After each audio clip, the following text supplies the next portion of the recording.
Welcome to WCG Talks Trials, the podcast where we dive deep into the world of clinical research, sharing the latest trends, insights, and best practices from experts across the industry.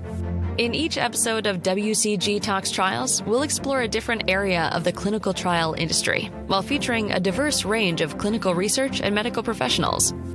If you're passionate about advancing clinical research, improving patient outcomes, and driving healthcare forward, then WCG Talks Trials is the right podcast for you. We are so glad you could join us today. Hi, everyone. I'm Carmin Gade, Chief Marketing Officer at WCG, and I'm thrilled to be your host for today's episode, MAGI at Home, Practical Intelligence, Real-Life Examples, Actionable Information. Before we dive in, let me remind you to subscribe to our podcast and follow us on your favorite listening platforms like Apple Podcasts and Spotify, so you never miss an episode of WCG Talks Trials.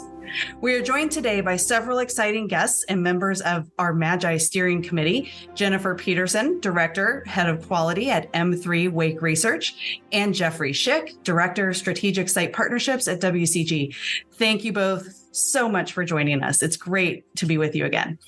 So today we're focusing on how the recent MAGI at Home conference provided practical intelligence, real-life examples, and actionable information for novice and veteran clinical trial professionals. But before we get started, we like to start all of our conversations off by getting to know our guests a little bit more. So my question for both of you this afternoon, do you have an overall reflection to share about the MAGI at Home event? And Geoffrey, why don't we start with you? Absolutely. Thanks for having me. And I appreciate sharing my thoughts on this. So I'll be honest, I was a bit skeptical on how the MAGI at Home conference would be received. But I think looking back on it, it brought some very strong aspects and was extremely well received in terms of the numbers of participants that logged in to hear the speakers. I would say one of the more refreshing things, or the way I like the conference best, was the tightness and the rapid fire topics that were able to be brought forward in terms of, without taking entire days, but have blocks of the days and every hour a new topic that allowed really kind of to get new perspectives and thoughts. The downside, of course, was being virtual and not being able to carry on conversations or really develop relationship and a part of those sessions and carry it forward into lunch breaks or sessions in the hallway between sessions and really kind of dive a little deeper with other conference attendees or presenters to get a little bit deeper. So that's probably a pro and a con, so to speak. But I think overall, I was thrilled with the energy of the conference and the number of attendees that came back day in, day out for the sessions. Absolutely. It was impressive engagement. Jennifer, what about you? Thanks for having me. Me too. I was really surprised with the turnout for the MAGI at Home. And for me, what I enjoyed most was really the work conference balance, being able to balance my work and then carving through the day. Like Jeff said, the rapid fire sessions were great. And it was really great to also see the chat. I really loved the lively chat throughout the sessions. You could always see where someone hit a hot spot in their topic, and really seeing the personalities of everyone coming through and the lively discussion that was occurring on chat. And then, of course, through the Q&A. But on the flip side of that was also that what I would consider a con is that you were balancing the work and conference life, and that work inevitably came through. And unfortunately, there was a session that maybe I would really wanted to attend, and then work came through, and I wasn't face-to-face at the conference. And I did have to, unfortunately, miss a session because there was something going on. I had to end up doing the recording. So there was that thing I missed, being able to, be away from the desk and being 100% at the conference. So, but again, I was really, really surprised with the turnout, and the MAGI at Home was a great experience. Oh, that's great. That's great to hear. Okay. Well, thank you again, both of you, for being here and taking some time to talk about the event and key takeaways and insights. Before we dig in real deep, I do want to clarify for some of our listeners who maybe haven't attended a MAGI event before, and what exactly we're talking about in terms of what is a MAGI event. And really, these are events that unite clinical research professionals who are passionate about transforming clinical research to change lives and improve lives and enhance lives. There's comprehensive programs offered that provide those practical tips and examples and training that you've heard Jennifer and Geoffrey speaking of. And this is all delivered by distinguished faculty for all experience levels of clinical research professionals. So with that as a baseline, let's dive right in. And why is it important for clinical research professionals to engage in educational programs like MAGI at Home? Jennifer, maybe I'll throw this one to you first.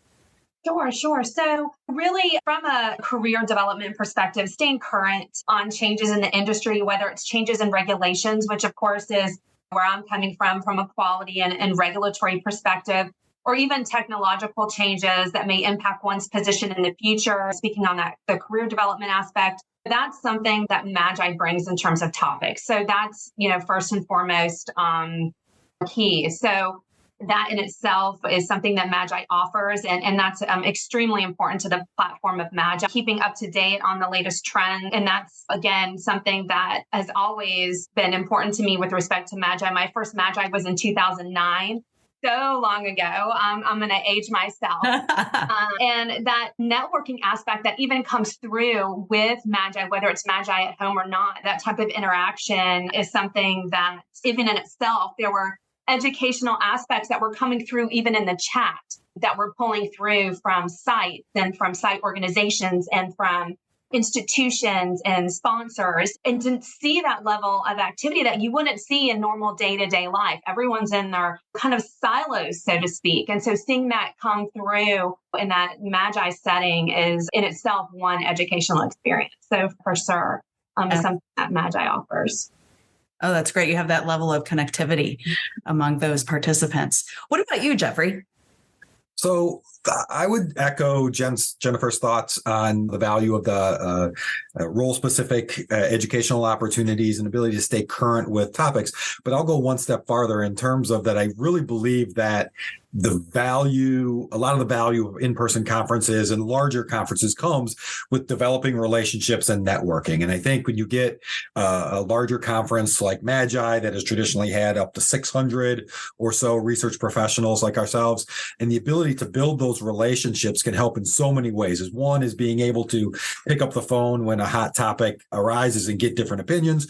Two is being able to find people. If you're looking for someone to help lead your compliance team or someone to help take over your study startup and contracting team at a site, is being able to pick up the phone or send emails and find recommendations on people that could be good to fill some of those roles, as well as your own career development and opportunities as well. So there's just no substitute for the ability at a larger multi-day conference to be able to make those connections of your peer groups as well as across the aisle. I mean, I think one of the advantages that MAGI has had over the years has been participation from sponsors and CROs to be able to actually physically meet the individual that you're negotiating clinical trial agreement language with or a study budget with.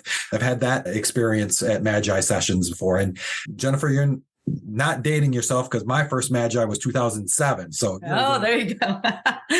But no, those are the types of opportunities I think can't be downplayed, is developing those relationships. And there's just no substitute for that environment that a conference like MAGI brings.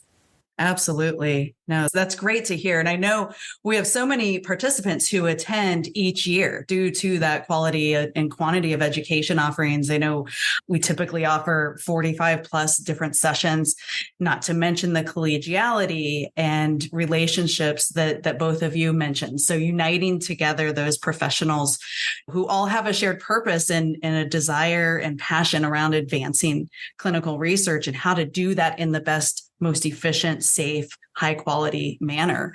Now, that's great insights. So what do you feel is most important when selecting topics and presenters? And you're both members of the steering committees, so you are actively engaged in helping curate the content for these events, especially MAGI at Home and MAGI face-to-face events. But what do you feel is most important when we're looking at those topics and the distinguished faculty that we bring on board? And Geoffrey, why don't we go to you first on this one? Sure. So I have the unenviable assignment of actually trying to design or select topics and fill speaking spots for 3 of the tracks at the MAGI, the clinical trial agreement negotiation, budget negotiation, and compliance. So it's a little bit different in terms of considering topics is one is for compliance, especially since we get continuing education units for those that are certified through HCCA. We want to make sure that we have a strong enough curriculum and materials being covered for them to be able to successfully get those credits to be able to renew their certifications, et cetera. So that becomes kind of a preeminent consideration, is making sure that topics are focused to make sure we have that box checked, so to speak, when working with HCCA. Versus study budget negotiation is a little bit more practical, amorphous. We've got more flexibility in terms of what the content can actually be, which allows us to be a little bit more creative. The clinical trial agreements fall somewhere in between those two. But with those initial baseline considerations in terms of flexibility in there, probably the most important aspect, I think, is matching up a speaker and that speaker's interest on the topic, is to bring that passion out to really get the best presentation possible. I don't know about Jennifer, she can speak, but I work with the MAGI team, with Billy, with others, et cetera.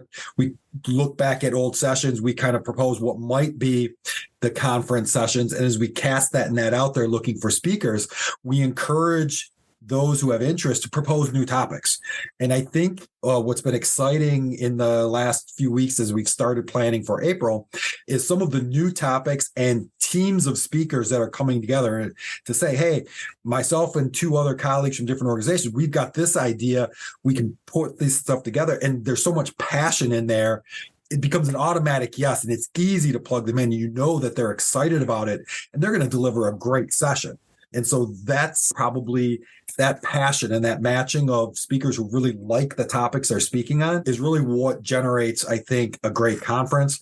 And we're lucky enough because MAGI has got a longstanding reputation and a history of delivering quality results. And as you said, returning attendees that come back again and again, to be able to have individuals that want to be on that stage, want to be able to share the information and have conversations. And so we get a lot of that passion that helps in the delivery of the information to conference attendees that are there to learn. So I think finding those aspects and matching speakers to topics really is an art, but it's so fun with this group of people who have interest in MAGI. Sure, absolutely. Absolutely. Jennifer, what about from your perspective? Yeah, I mean, in the quality and reg space, especially over the last few years, we really haven't been hard pressed for topics because with COVID and the COVID pandemic has really helped the regulations. They've changed some guidelines that the FDA has released. We've also had the ICHR3 draft guidelines that have been just recently released, the updated ICF guidelines. So we've had some really big, hard-hitting topics that have come out. And so with that have emerged some really passionate speakers on those topics. But the one thing that we really look for, and especially within MAGI, is these types of regulations and changes impact a site differently than they impact a CRO, and impact a CRO differently than they impact a sponsor. So we really do have to kind of look at our speakers a little bit differently because our audience is different too. And so whether or not we need to have a mix of speakers for a certain topic, because we know our audience is going to be a mix of attendees. So that's different. We want to offer that here at MAGI because we know our audience is a mix of all three. And that's important to us. So that's something that was for MAGI at home. And taking a look at the attendees, we did know that when it was getting ready to start, that we did have a lot of site attendees. And so what we did there was we really tried to curate some of our topics more geared towards some of our sites, because one, it was really exciting to have so many site attendees, but also made our speakers for that as well. What are the impact of these regulations, such as the ICF, and presenting topics that were geared towards providing ICF to the participants and what the new regulations and guidelines meant for that. So that's what we look for as well. I think, like Geoffrey said, passion is something that is never short here in terms of our faculty. But again, it's just curating the right speakers for the right topics. So absolutely. Yeah. Well, and it seems you both are doing a phenomenal job in helping to curate those topics that are going to be most impactful to the attendees. And from what I hear from attendees that I've spoken with is that the content is so valuable and on point that they can often leave the conference and implement some of the learnings immediately in their organizations. And you don't always get that opportunity. So, and to your point, Jennifer, Magi at Home, there were a lot of organizations and sites who sent their entire teams to benefit from the learnings. So great job. And thank you for all of your help to ensure we have the distinguished faculty that we do. So as you think about Magi at Home, and what are the key takeaways from the conference, or what is the value and impact of Magi at Home from your perspective? Jennifer, maybe we'll go to you first on this one. Let me go back with the key takeaway, because it was pretty much a thread kind of woven throughout the quality and regulatory tracks, was this bring back the basics, I think, where attendees wanted to take a step back and really kind of recall, relearn, remember how we got here in clinical trials. And the history of clinical trials, for instance, George Gasparis was one of our speakers. And for a piece of his session, he focused a little on the foundation of our industry, going back to Declaration of Helsinki and the Belmont Report. And there was so much of the attendees that just latched onto that and that's how we all started, right? That was part of our initial training when we first came on board in clinical trials. And there was so much comments about that piece, and we want more of that. We want to go back to that. I forgot about that, which I shouldn't forget, but I want to go back to that. Can we have more sessions about that? Which was exciting, because it's all about, I think we all focused on that during COVID, going back to the purpose of why we're here. And so now we're kind of thinking about that towards April, towards New Orleans, going back to our purpose and why we're all here. Also about the art of the informed consent. Let's go back to why we have the informed consent, and let's relearn how to best do the informed consent. So I was really excited about that, kind of getting back to the basics. So that would be the takeaway that I think we all kind of sat back and said, yeah, people want to go back and kind of almost relearn about it again. And especially for us old timers, I guess, let's relearn why we're here. Let's re-energize our passion and our purpose. So that was a really exciting takeaway. Maybe that's because we were all just in a different place. We were all kind of Magi'd at home, right? So. Right. Absolutely. No, that's great. What about you, Geoffrey? So, and this may be somewhat related, but I think one of the key takeaways that I learned and had offline conversations with a lot of the faculty from Magi at Home was the number and the percentage of conference attendees that were new in their roles. Within billing compliance and the budget negotiation tracks, we typically did a little bit of know your audience and always ask the question, how long have you been in your role? And almost always we were looking at 75, 80% of the people that were tuning in were a year, give or take a few months, were around a year in their role, that really new into this industry, into these aspects. And so there has been a lot of new faces that have come into the industry, come into clinical trials research administration type aspect, that are, to Jennifer's point, to almost have to go back to some of the basis, to the why do we need to use the coding? What's the origin of, determining standard of care, and why we negotiate that with sponsors, and to make sure that your budgets are compliant. How does that fit into the compliance aspect to ensure that your site is protected? A lot of that became very clear just based on the audience mixture, that there was a big need for that type of education. And again, I think that's where Magi at Home was very timely and delivered value into a broad range of individuals that could participate, that didn't have to travel to get to conferences, and had that aspect. And it didn't allow us, again, to my point earlier, to go super deep into a lot of conferences. But at that point in time, it seemed like we struck home in terms of exactly what our audience was looking for, was those basics that helped them reinforce some of their core knowledge, or help them understand what pieces they need to shore up on before they get deeper into some of the materials there. So it was timely, and I think it was very effective in the methodology by which we were able to engage with those early in their research administration career. Absolutely. And it's interesting that you both comment on that, and that shared purpose, and people going back to the basics and going back to the why we're all here. I hear from many attendees of Magi that their careers started with MAGI, that it's where it all began, and then they continue. And so from our experience, we've seen MAGI over the years not only grow, right? And we have everyone from early in their careers to very experienced clinical research professionals. But we've been able to develop a very strong alumni base. You two are both testaments to that come back year after year. And why do you think that is? Why has MAGI been so successful in developing strong alumni and having that continued engagement year after year? And maybe, Geoffrey, we'll start with you on this one. Sure. So this is where I sit back in my chair and I go, well, back in my day when MAGI started. Right. But no, I think MAGI has shown durability and the ability to be a long-term solution. A lot of it's set early in that.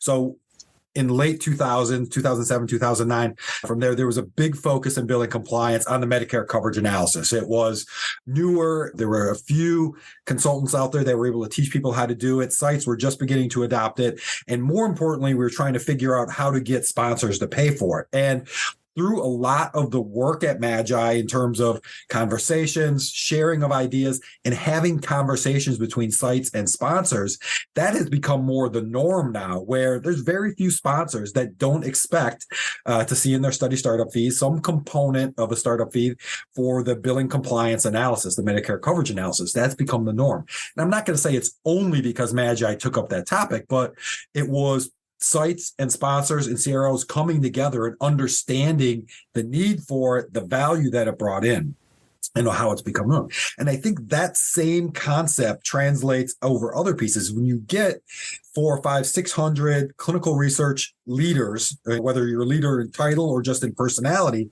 together to talk about topics such as virtual consenting, or billing compliance, or a lot of different aspects potentially out there, and have those across the aisle conversations, understanding can take leaps forward. And I think that helps normalize and bring certain change efforts into the mainstream, maybe a little bit closer, not across the board, but between certain parties and certain partners.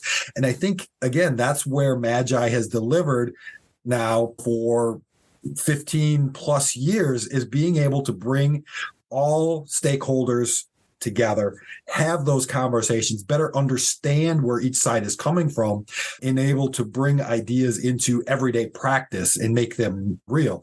And I think that's why we get so many repeat attendees. I think that's why the passion and the dedication to the MAGI conferences is so strong, where we have individuals who are national speakers. I'm talking about in April, how they can go from one conference where they're presenting on a Sunday to be at MAGI by Monday because they don't want to miss it. I mean, we have those conversations are going on where people are trying to figure out their calendars. And that's a testament not only to the agenda that's set out there, but the people that attend and the value of being there in person to actually have conversations and move the needle forward in whatever topic that strikes your passion or strikes your interest based on your role. And again, that's where MAGI delivers, I think, long-term value, is through people affecting change, because you get like-minded people together that want to help move things forward. Absolutely. Absolutely. And there's something for everybody there. That's great. What about you, Jennifer?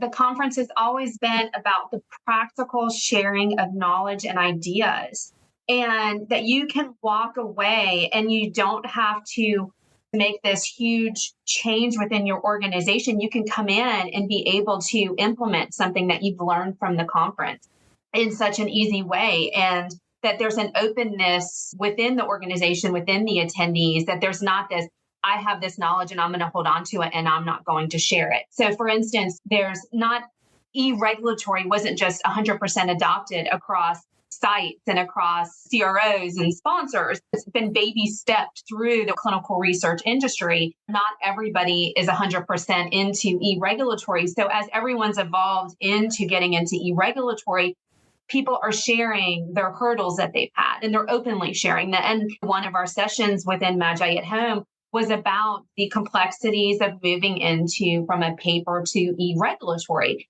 and having that type of openness. of what are your issues, what are your challenges, and people being, sites and CROs sharing those types of issues that they've been having that's just an example of what happens even in sidebar conversations in the hallways at MAGI. It's not, this is my intellectual property and I'm not going to share it. It's knowledge. These are the types of conversations that I've had since 2009 when we were having discussions about improving the steady startup process for sites and when the startup of smart forms and things like that. So again, it's all about the practical sharing of knowledge, and everyone is free with that. Everyone wants to share their passion and how they've made it easy and what have you done versus what someone else has done.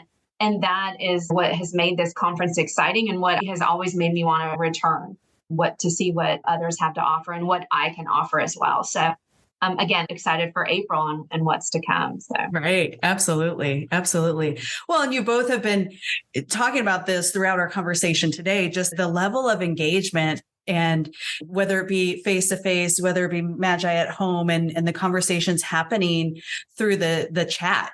And to your point, folks are attending, they're learning about concepts, and they're having follow-on conversations to see how they can enact that.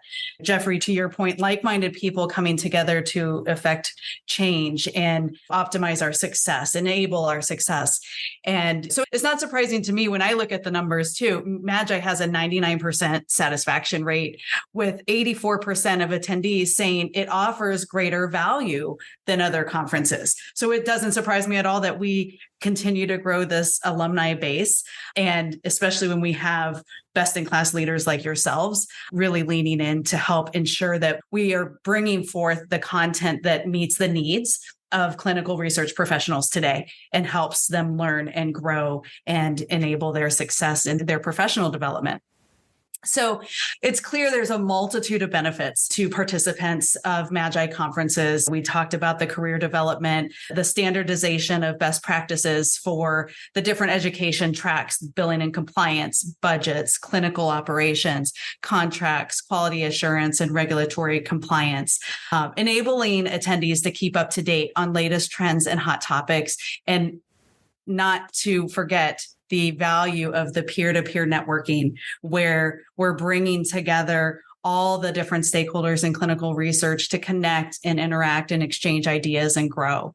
So while we've wrapped up MAGI at home, we're now turning our focus to 2024, where we'll be back in person for the 2024 MAGI Clinical Research Conference that will be held in New Orleans, April 14th through 17th. So I know you've both mentioned you're focused on that right now. This will feature multiple learning formats, including pre-conference workshops, panel discussions, lectures, topical solution roundtables, the MAGI Innovation Theater, where there's sessions that focus on innovative solutions for day-to-day problems, best practices, career development, and current hot topics. And the WCG Innovation Challenge is back. So that's a very fun and innovative challenge where clinical research professionals present their ideas that they've come up with related to clinical trial site efficiency, increased performance, or quality improvement.